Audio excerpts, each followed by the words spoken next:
Season 3, Episode 60 of One Man's Opinion. Today I am reviewing TheaterWorks Hartford's 11th edition of their holiday comedy, Christmas on the Rocks, written by a slew of playwrights, whom I'll get into later, conceived and directed by Ruggiero, running through December 23rd at TheaterWorks Hartford at 233 Pearl Street in Hartford, Connecticut. Thank you everyone for your continued support, and if you're looking to get me a holiday gift, the best Christmas present would be becoming a patron on my Patreon page. For as little as $1 a month, you can support my work. I'll leave a link in the description.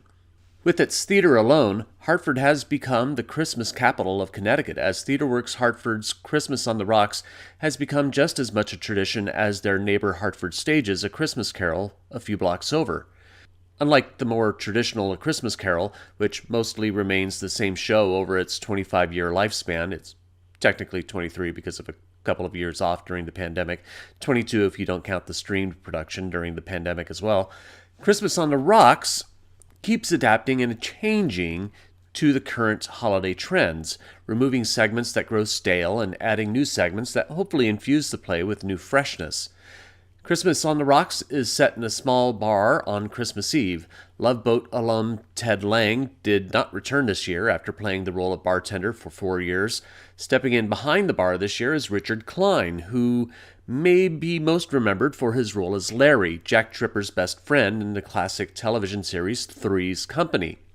Like Ted Lang, whose bartender was named Isaac after the name of the role in Love Boat, Klein's character introduces himself as Larry from Three's Company. He doesn't say Three's Company, but there's plenty of in-jokes about it.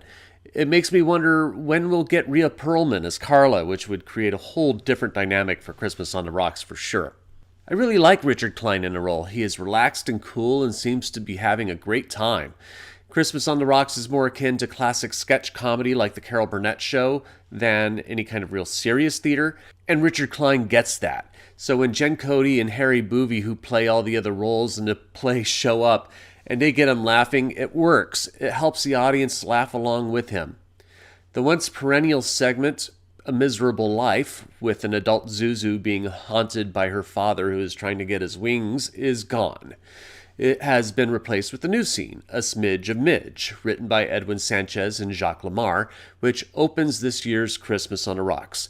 It features Jenn Cody as children's toy Barbie's friend Midge, who is pregnant and unsure as to who the husband is. Is it G.I. Joe, Ken, someone else? Jenn Cody is hysterical, as always, and she really embraces this new role, giving Midge a sweet naivete of someone who has been second fiddle for so long that she puts Barbie's needs and status over her own pregnancy.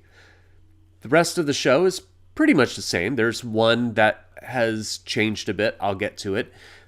Following A Smidge of Midge is All Grown Up, written by John Cariani, which is the riff on A Christmas Story, where Ralphie comes in, visiting the bar, played by Harry Bouvy. Grown up, he's unemployed, with an eye shot out and a plushie fetish. It's silly, it's great, and Bouvy always hits that role great. It is followed by My Name is Karen, written by Jen Harris and Matthew Wilkas, where an embittered Karen, the little girl who, along with her friends, created Frosty the Snowman in the classic Rankin Bass cartoon, played by Cody, has gone crazy and has melted Frosty. It's an outrageous segment, and really, even though Richard Klein has almost no lines in that scene, he is so fun to watch as Cody ties him up in Christmas lights and then goes and starts a live stream about what she's done with Frosty. It's great. Next is arguably one of the best segments of the show, Say It Glows, written by Jeffrey Hatcher, where Hermy, the dentist elf from the Rankin Bass cartoon of Rudolph the Red-Nosed Reindeer, played by Bouvy, enters the bar angry with how Rudolph has become a prima donna, telling the bartender how he has exacted his revenge. It's hysterically funny, with lots of broad gay humor. The fifth scene is called Snitch by Jen Harris, which premiered last year, with Jenn Cody playing a Joe Pesci-inspired elf on the shelf who has a human relations complaint to make with Santa due to the demeaning acts that the family Snitch is assigned to is making them do.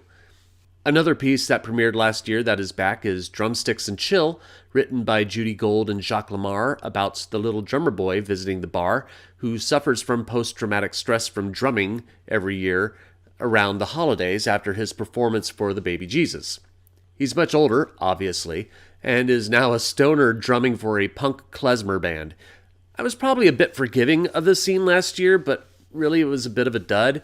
But I think with the addition of Richard Klein, it infuses the scene with much more humor and camaraderie as the two have a much better connection, elevating the scene.